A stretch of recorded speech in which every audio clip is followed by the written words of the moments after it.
Hey everyone, thanks for tuning in to another episode of Knowledge Dump. I'm your host, Dante, and today I'd like to take a small step away from my usual formula. As much as it's fun to dissect popular culture, I'd like to focus on the real, beautiful world we live in, and I'd like to educate you. Today, we're going to learn about Jamaica. Now, a lot of people have this pre-decided version of what a Jamaican person is. Anyway, some boy ramp with bad man, you know. And want to ask you a favor. Wanna know? Hey, my youth. Some boy them dip on the corner and thing, and the boy them a sell some things and thing, and I go on and I say, oh, them don't want to give me my money and thing, and every corner my corner, and I want my money and thing, you know. I know so that I go, you know, I want to deal with the case proper. You know, see it? Alright, let me explain. But I'd like to turn that idea on its head for just a second, and I'd like to talk to you about Chinese people in Jamaica. And then I'd like to discuss some of the challenges that were faced both by Chinese people and by black people in Jamaica who resided there between 1850 and 1970. Jamaica's unique combination of Asian laborers, black slaves, and white colonists generated a unique culture which, if you've learned much about history, you can probably guess, would eventually erupt into violence. But first, two quick short history lessons. Firstly, China is a more culturally and ethnically diverse country than many people in the West believe it to be. China has 22 provinces, and each of these provinces have their own history. Now, some of these histories are actually really interesting, and they're a lot more divided than a lot of people think they are, and they might warrant further research if you want to learn something neat about them. But we don't really have time for that today. Instead, I'd like to focus on the Chinese province of Guangdong. In Guangdong, you'll find a culture of people who identify as Hakka Chinese, and we'll be back to this in just a second. The other short history that I'd like to talk about is Jamaica's. As you probably know, Jamaica was captured by English forces in 1655, and from there it became a hotbed for slavery because of its lush climate that lends itself well to cash crops such as sugarcane. The majority of the workers brought to Jamaica were black slaves, but the Jamaican population has also historically included Indian, Hispanic, European, and, as you might have guessed, Chinese people. In particular, the most pronounced Chinese group in Jamaica is historically the Hakka Chinese from Guangdong. Now, I can't stress enough that both of these histories are extremely oversimplified, but they are good enough for the purposes of this video. These two histories will eventually converge in the 19th and 20th centuries, and they generated a fascinating case study about diasporic movement. So to start, we have two separate diasporas. The African diaspora, particularly in the form of the Atlantic slave trade, is an example of a movement which is more or less forceful and unconsented. To break it down simply, European forces coerced or cooperated with local governments throughout large portions of Africa to capture slaves and bring them to the New World for cheap labor. These slaves were transported far and wide throughout North and South America. Take a guess where most of the slaves went. If you guessed the United States or Jamaica, you might be surprised to hear that you're actually wrong. About 40% of all African slaves went to what's modern-day Brazil to work under Portuguese slavers. Though the United States and Jamaica did both enslave a significant number of people, nothing even comes close to the slavery machine that was operated by the Portuguese slavers. But I digress. So where did the Hakka fit into all of this? Well, the Hakka came to Jamaica in a few major waves. The first wave was mostly poor Chinese laborers from 1854 to 1884. Suffice to say, conditions in China at the time were not good. Poor laborers came from Guangdong and Hong Kong to Panama to work on railroads, but they sought work in the English Caribbean as work in Panama dried up.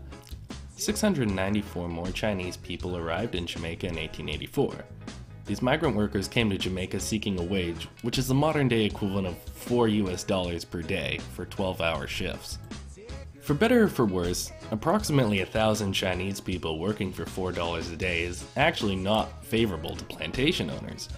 Most plantation owners in Jamaica instead favored black labor, which was cheaper and more abundant. For this reason, Chinese labor in Jamaica declined going into the 20th century. However, the precedent had already been set by the Chinese who arrived in the 19th century for a second wave of Chinese migrants.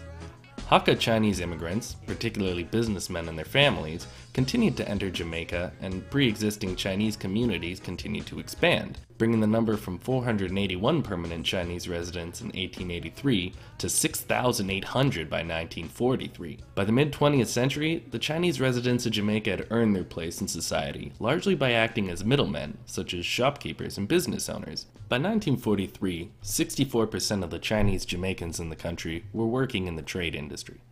So now we've established that Chinese people did indeed exist in Jamaica, as did post-slavery black communities. But what does this mean for culture and diaspora communities? Well, for a long time, Jamaica was ruled by the British with an iron fist. Under colonial rule, there was no real question as to who was in charge. The will of white Europeans shaped the cultural identity of those who lived in Jamaica, be they Chinese, black, or Hispanic. Though slavery was abolished in 1834, Jamaica did not gain its independence until August 6, 1962. Even though there was no slavery at the time technically, it was still very obvious that white culture was the most prominent and the strongest in Jamaica. The most obvious example of white dominance was the removal of family histories from slaves. Although most people are able to trace their lineages back for several generations, those born into enslaved families cannot. Jamaica thus becomes a melting pot of black culture. Though Africa is absolutely massive and contains a plethora of cultures, languages, and communities, Jamaicans don't have any access to this or any of their family records, nor to the wealth or education necessary to seek them out. As such, black Jamaicans began to form a sort of Pan-African culture. There was no way to really tell whether somebody was from Angola, Mozambique, Nigeria, or Madagascar. As far as they could tell, they were simply black. As such, black Jamaicans became part of an all-encompassing, original culture, unlike those which came before it. Needless to say, cultural unity was endlessly powerful in helping to survive the perpetual horror of having been from a Jamaican slave family. As a result, the Pan-African culture which existed in Jamaica was particularly strong. With regards to contemporary Jamaica, this manifested itself as one of the most rebellious colonies in recorded history. We still see evidence of this today. Though media portrayals of Jamaica like to exaggerate the importance of marijuana and Rastafari in Jamaica, it's nonetheless obvious to most people throughout the world that Jamaica radiates a culture just as strongly as other places that we associate with having a strong culture, such as Italy or Saudi Arabia. Just as inclusive Pan-Africanism brought black Jamaicans together, exclusive and traditional Chinese practices brought the Hakka Chinese communities together. Significant effort was made in Chinese Jamaican communities to preserve Hakka Chinese culture by maintaining things such as the distinct Hakka dialect known as Bang, propagation of Chinese faiths such as Confucianism and Buddhist practices, and an attempt at maintaining a diet of mostly Chinese food. Of course, Hakka Chinese communities could not completely stop the process of adaptation to their new homeland. Hakka Chinese communities grew to have their own unique flair, as was seen with the Pan-Africanism in black Jamaicans. A good example of this, which many Canadians and Americans might also be familiar with, is the watering down of Chinese surnames. When Chinese migrants landed in Jamaica, it was much simpler and more socially acceptable to just simplify your name for the British officials. As such, most Chinese citizens in Jamaica have the surnames Chang, Chen, Chin, Li, Hin, and Ho. This phenomenon is the reason why there's a stereotype that Chinese people tend to have similar names. However, the Chinese citizens literally chose to do this because of foreign influence.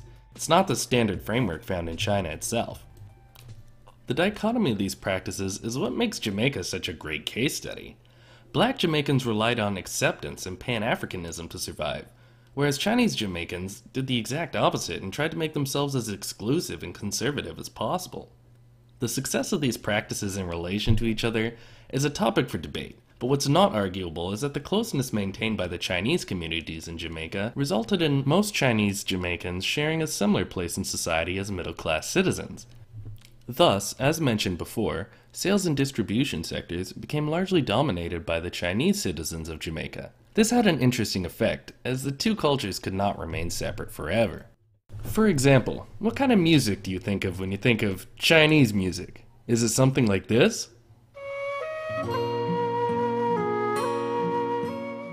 How about something like this?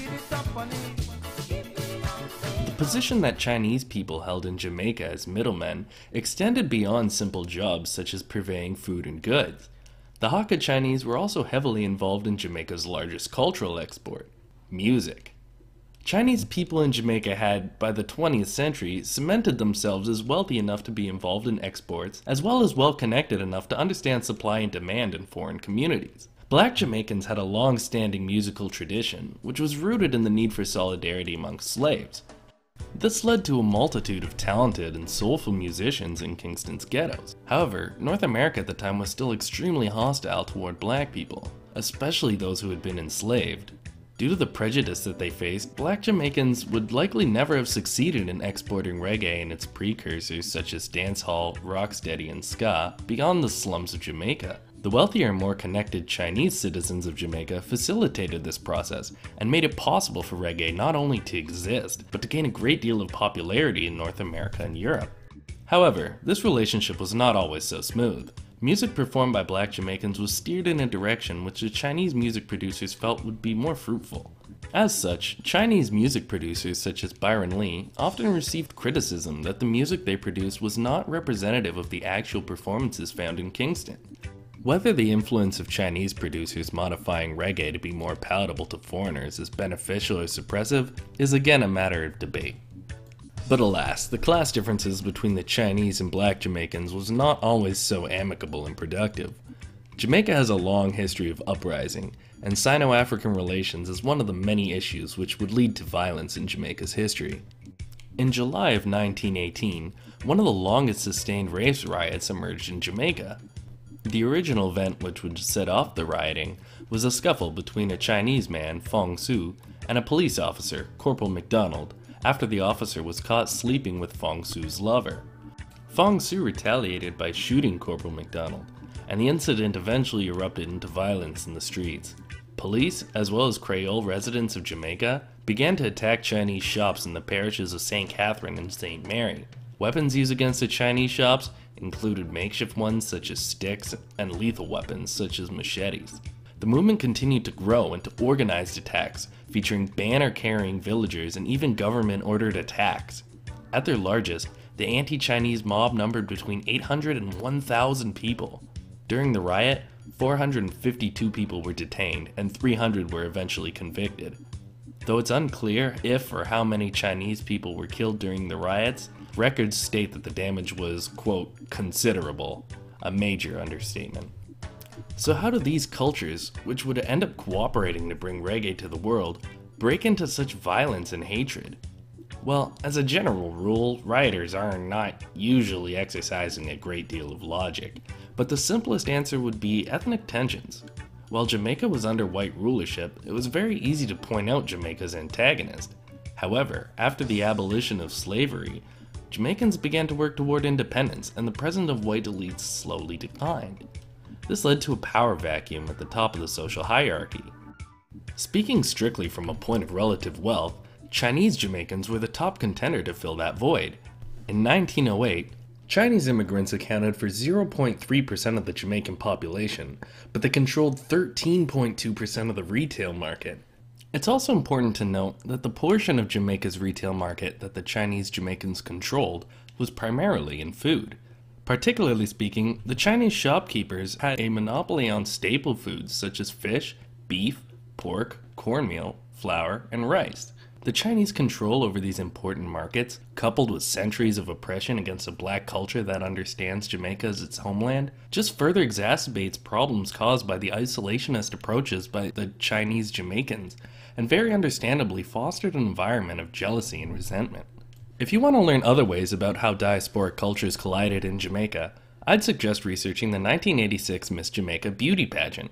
During the pageant, the victory of a white woman was met with anger and violence. In fact, I bet there's scarcely a decade in Jamaican history where you can't learn at least something about cross-culture interactions or diasporic movements. I really would like to encourage you to do some research on Jamaica yourself. It truly is a unique example of a post-colonial culture that not even many of its fellow Caribbean nations can hold a candle to. It's a big, beautiful world that we live in, full of crazy combinations of people, cultures, and events. I mean, some of them you might not have known about at all. So remember, stay diligent, stay curious, and most importantly, subscribe to my YouTube channel. Thanks for listening, everybody.